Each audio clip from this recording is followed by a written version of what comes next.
Sanctus, Sanctus, Sanctus Dominus Deus Sabaoth.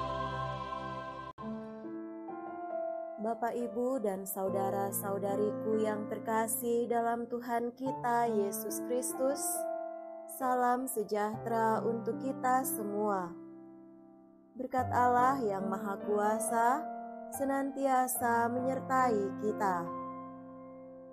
Hari Minggu tanggal 17 Agustus tahun 2025 adalah Hari Kemerdekaan Republik Indonesia. Marilah kita mendengarkan dan merenungkan bacaan-bacaan kitab suci. Dalam nama Bapa dan Putra dan Roh Kudus. Amin. Bacaan pertama dari kitab Putra Sirak, bab 10, ayat 1 sampai 8. Pemerintah yang bijak menjamin ketertiban dalam masyarakat. Pemerintah yang arif adalah yang teratur. Seperti para penguasa, demikianlah pula para pegawainya.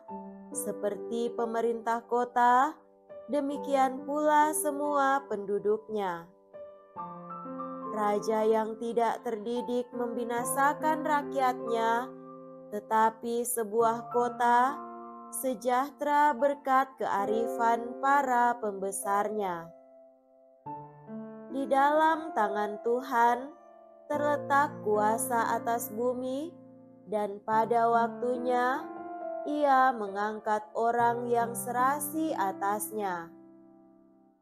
Di dalam tangan Tuhanlah terletak kemujuran seseorang, dan kepada para pejabat Tuhan mengaruniakan martabat.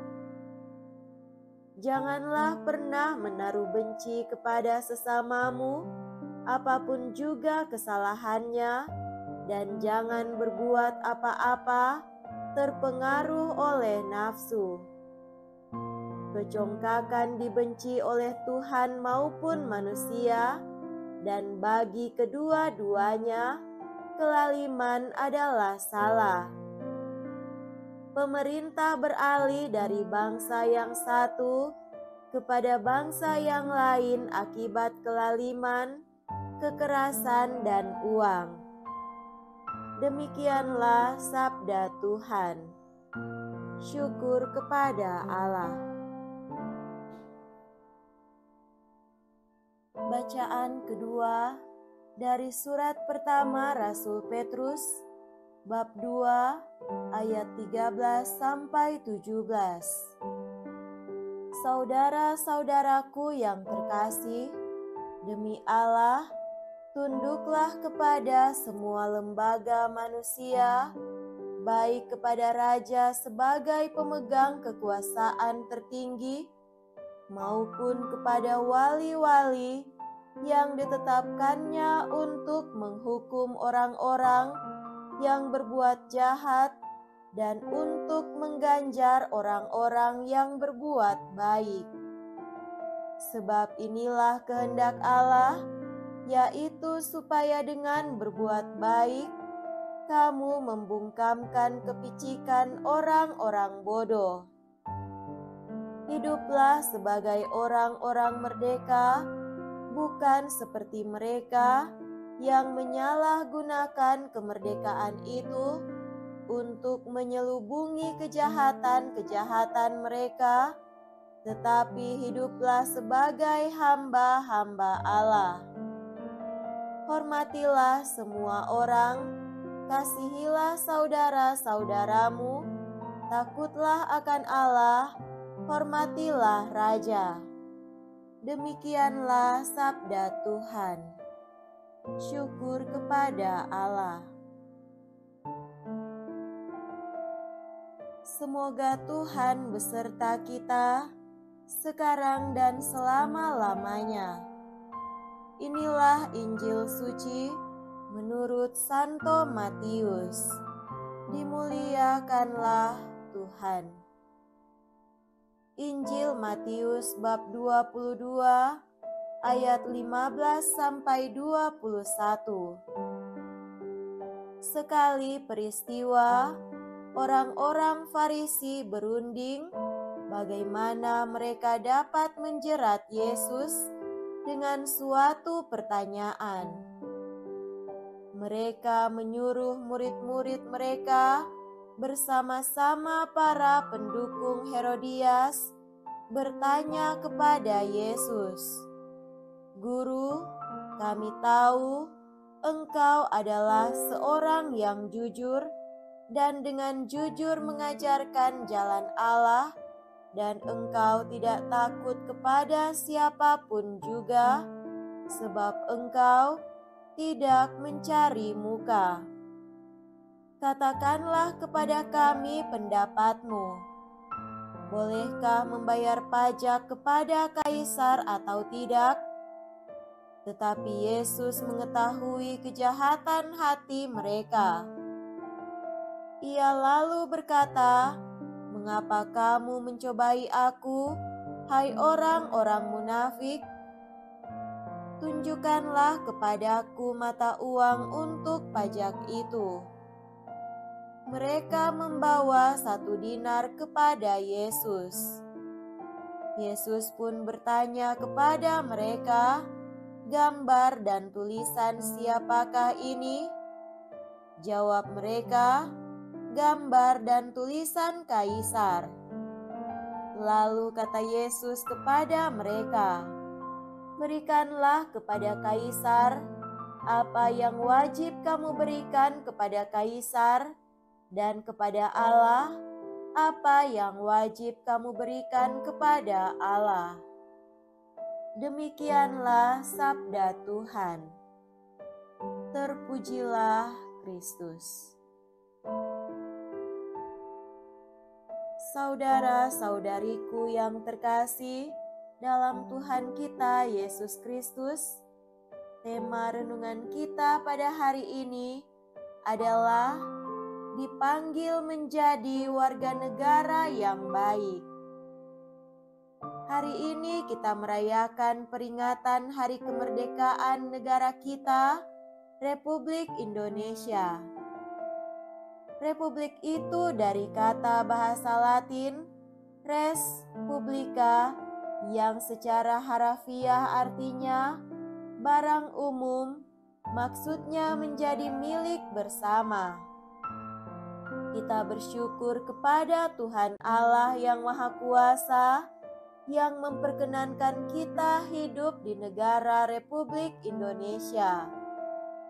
Presiden dipilih oleh rakyat, dan siapapun dapat menjadi presiden asalkan memenangkan pemilu yang luber dan jurdil dan mendapatkan suara terbanyak.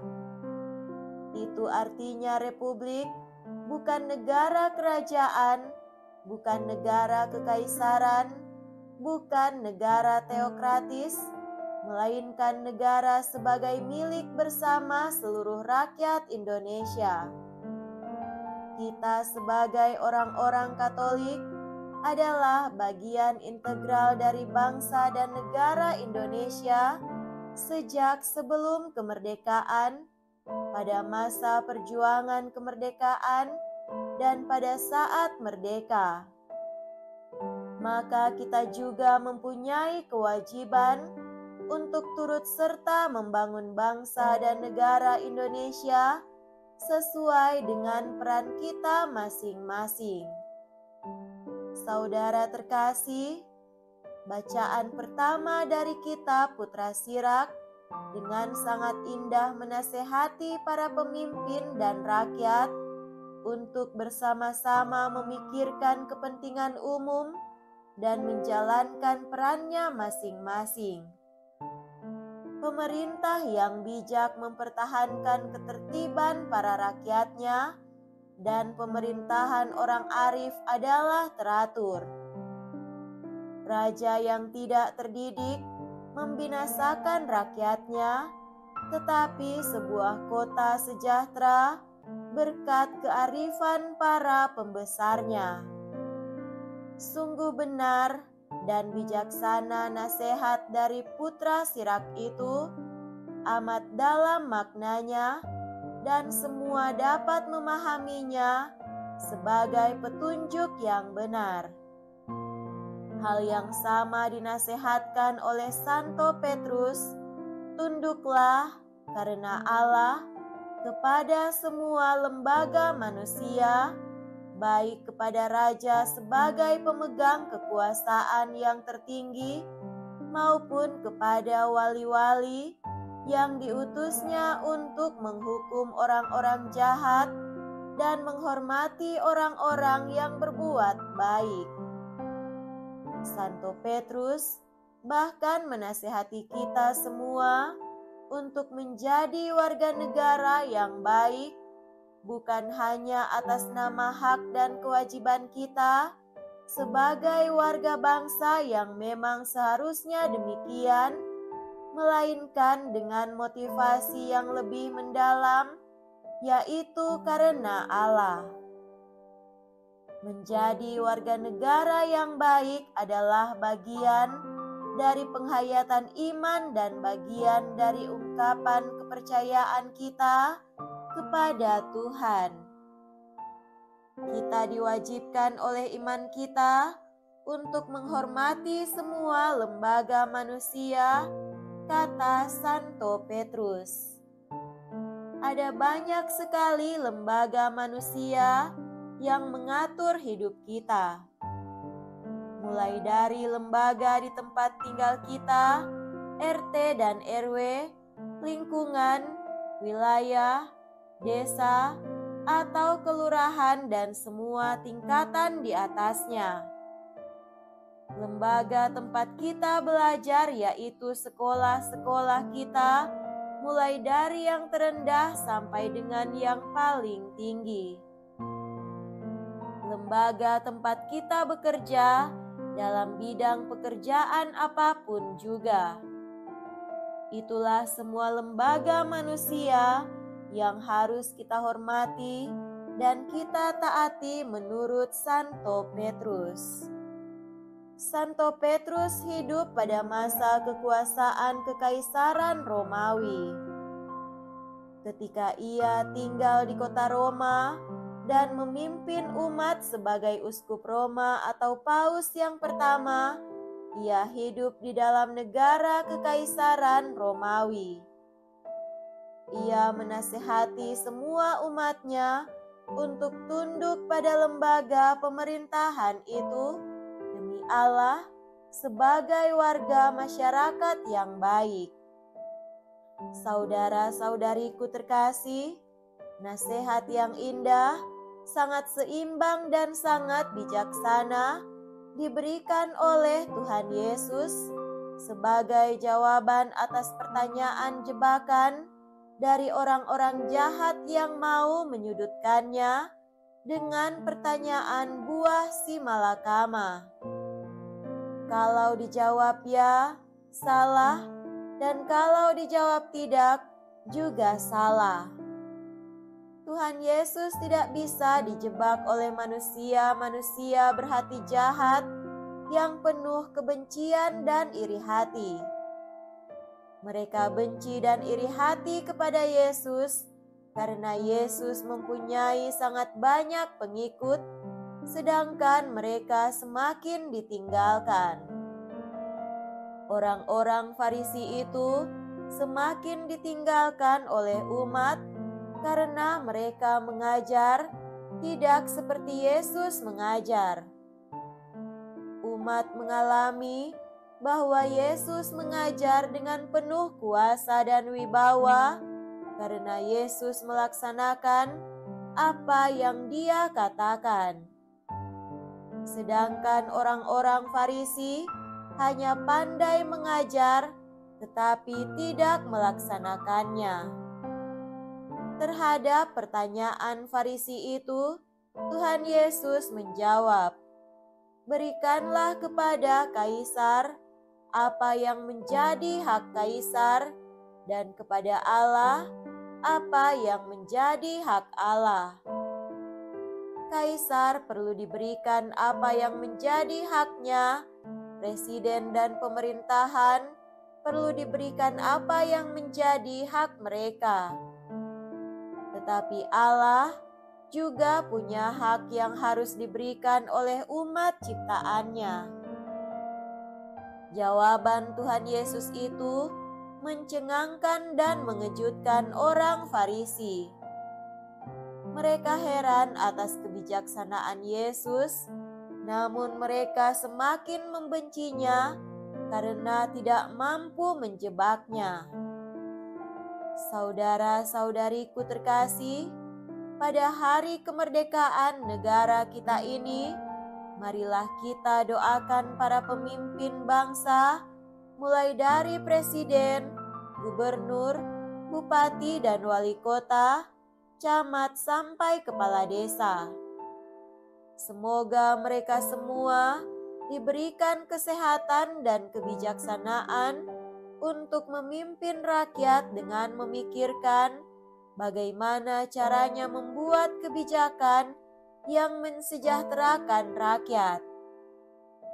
Dan bagi semua rakyat Indonesia kita berdoa, semoga tidak ada iri hati, dengki dan caci maki di antara para tokoh yang saling bersaing untuk mencari kekuasaan. Semoga para tokoh bangsa dan masyarakat saling gotong royong untuk menyumbang bagi kebaikan bersama dengan kemajuan bangsa dan negara kita. Selamat merayakan Hari Kemerdekaan Dirgahayu Republik Indonesia. Amin. Dalam nama Bapa dan Putra dan Roh Kudus. Amin.